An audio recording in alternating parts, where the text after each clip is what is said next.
Hallelujah, praise the lord. అయితే ఇక్కడ అపొస్తలుల కార్యములు 6వ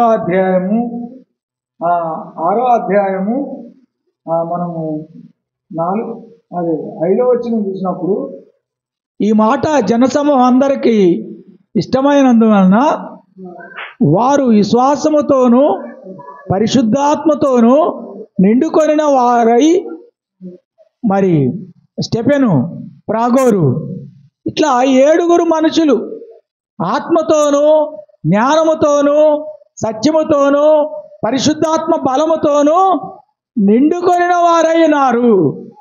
అలాగనే ఇప్పుడు విశ్వాసులు అనబడుతున్న మనం కూడా ఎలా ఉండాలంటే ఆత్మతో నింపబడేవారై ఉండాలి, జ్ఞానంతో నింపబడేవారమై ఉండాలి, పరిశుద్ధాత్మతో నింపబడేవారై ఉండాలి. అయితే శాస్త్రులు పరిచయులను స్టెఫెన్ను ఎదిరించుటకు వచ్చారు. కానీ అతను ప్రేరేపించిన ఆత్మను, అతను ప్రేరేపించిన దైవ ఆత్మను, అతనుకున్న జ్ఞానమును వారు ఎదిరించలేకపోయారు. అంతలోకనే వారందరూ కూడా అతని పైన పండ్లు కొరికి అతని మీద కోపంతో మండిపడి అతని ముఖం వైపు తేరి చూడగా అతని ముఖము దేవదూత వలె మార్చబడును. అయితే ప్రియమైన దేవుని బిడ్డలారా, మన రూపము, మన ఆలోచనలు, మన జ్ఞానము, మన తలంపులు, మన హృదయ ధ్యానము ఎలా ఉండాలంటే దేవుని సన్నిధిలో ప్రకాశించాలి. కాబట్టి 7 సంఘములో 7 ఏర్పాటు చేసుకున్నారు. వారు పరిశుద్ధాత్మతో నింపబడ్డారు, జ్ఞానంతో నింపబడ్డారు. కాబట్టి ప్రియమైన దేవుని బిడ్డలారా, ప్రభు మనతో మాట్లాడుతున్నారు. ఈ రోజున ఆ 7 దేవుడు ఏర్పాటు చేసుకొని వారిని దేవుని సేవ కొరకు, సాక్ష్యమిచ్చుట కొరకు, సంఘములో పనిచేయుటకు, మరి సంఘ పరిచర్య జరిగించుటకు ఆ 7 దేవుడు ఏర్పాటు చేసుకున్నారు. అప్పుడు అపొస్తలులు వారి మీద చేతులుంచి ప్రార్థించి వారిని దేవుని పరిచర్యకు అప్పగించారు. అట్లాగనే ఇప్పుడు నిన్నెవరు అట్లా అభిషేకించరు, కానీ ఇప్పుడు ఎవరు చేయరు. కానీ నీకు నీవే దేవునికి సమర్పించుకొని, నీకు నీవే దేవునికి ప్రతిష్ఠించుకొని, నీకు నీవే ప్రభు దగ్గర జ్ఞానం సంపాదించుకొని సొలొమోను అన్నాడు, ప్రభువా ఈ ప్రజలను పరిపాలించుటకు, ఈ జనములను పరిపాలించుటకు నాకు జ్ఞానము లేదు గనక, నేను బాలుడనైనాను గనక నాకు జ్ఞానము దయచేయమని సొలొమోను ప్రార్థించగా సొలొమోనుకి దేవుడు జ్ఞానం అనుగ్రహించాడు. కాబట్టి మరి సొలొమోను ప్రార్థిస్తుండగా మరి ఏమి కావాలో నువ్వు కోరుకోమన్నప్పుడు, ప్రభువా నాకు జ్ఞానం కావాలి, నేను బాలుడనే అని సెలవిచ్చాడు. దేవుడు అతనికి ఈ విధంగా సెలవిస్తున్నాడు, I will give you my wisdom, understand, power, wealth and rich.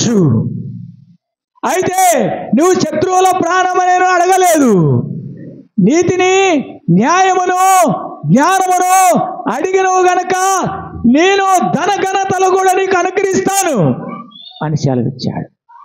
కాబట్టి ఈ రోజులా మనం దేవుని నమ్ముకుంటే మనకు భయం ఏంటంటే, అమ్మో నా ధనఘనత ఎక్కడ పోద్దు, అమ్మో నా సంపాదన ఎక్కడ పోద్దు, అమ్మో నాది ఏమైపోద్దు అని ప్రార్థనకు సమయం ఇయ్యరు. ప్రార్థనలో దేవుని ఆశీర్వాదం అర్థం కాదు, ప్రార్థనలో దేవునితో నిలవటం తెలియదు. అయితే కొర్నేలు అంటున్నాడు, బిట్ట మధ్యాహ్నము కొర్నేలు ప్రార్థిస్తుండగా దేవుడు అతని దగ్గర దిగొచ్చి, దేవదూత అతని దగ్గర దిగొచ్చి, కొర్నేలి నీ ప్రార్థనలు, నీ ధర్మ కార్యములు దేవుని సన్నిధికి చేర్చబడి ఉన్నాయి అన్నాడు. వెంటనే మరి ఆయన ఆ దూత వైపు తేరి చూసి భయపడ్డాడు. అయితే భయపడకము, అలాగూ దేవుడితోనూ మాట్లాడుకోవాలి, అలాగూ దేవుని ప్రత్యక్షత పొందాలి, అలాగూ దేవుని దర్శనం పొందాలి, అలాగూ దేవుల్లో బలపడాలి, అలాగూ దేవుల్లో స్థిరపడాలి. దేవునికి నీవు అలాగ అంకితం చేసుకోవాలి. ఆత్మసిద్ధమే కానీ శరీరం బలహీనము. ప్రభు ఎలా ప్రార్థించాడు అంటే ఆయన చెమట రక్తముగా మారిపోయినట్లుగా ప్రార్థించాడు. గెత్సేమనే తోటలో ఆయన తను తానే పరిచర్యకు, నీ పాపముల కొరకు నా పాపముల కొరకు తను తాను ప్రతిష్ఠ చేసుకున్నాడు.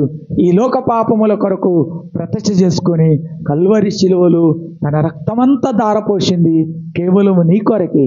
అది అర్థమైతే నువ్వెంతో ప్రశాంతంగా జీవిస్తావు. అది అర్థం చేసుకోవాలి. కాబట్టి ప్రియమైన దేవుని బిడ్డలారా, యెహోవా కొరకు ఎదురు చూసువారు నూతన బలం పొందుతారు. వారు పక్షిరాజు వలె రెక్కలు చాపుతారు, అలయక పరిగెత్తారు, సమస్యలక నడిచిపోతారు. పవిత్రమైన పరిచర్య కొరకు నువ్వు అలసిపోకూడదు. పరిగెత్తాలి, వర్ధిల్లాలి, ఆత్మబలం పొందాలి, ఆశీర్వాదం పొందాలి. హల్లెలూయా. చిన్న ప్రార్థన. ప్రేమ, నమ్మకం, కనికరం గల తండ్రి, ఇదిగో తండ్రి, ఒక్కొక్క బిడ్డ మీకు సమర్పించుకొని ఒక్కొక్క బిడ్డ స్వస్థత పొంది, ఒక్కొక్క బిడ్డ విడుదల పొంది, ఒక్కొక్క బిడ్డ దేవుని దీవెనలు పొంది, ఒక్కొక్క బిడ్డ పరిశుద్ధాత్మ పొంది, ఒక్కొక్క బిడ్డ మనశ్శాంతితో బతుకుటకు, ఆరోగ్యంగా బతుకుటకు, ఆయుష్ కలిగి బ్రతుకుటకు నీ బిడ్డలకు అటువంటి కృప, అటువంటి బలము అనుగ్రహించమని నా ప్రభువైన యేసుక్రీస్తు నామములో ప్రార్థిస్తున్నాం తండ్రి. ఆమేన్. హల్లెలూయా.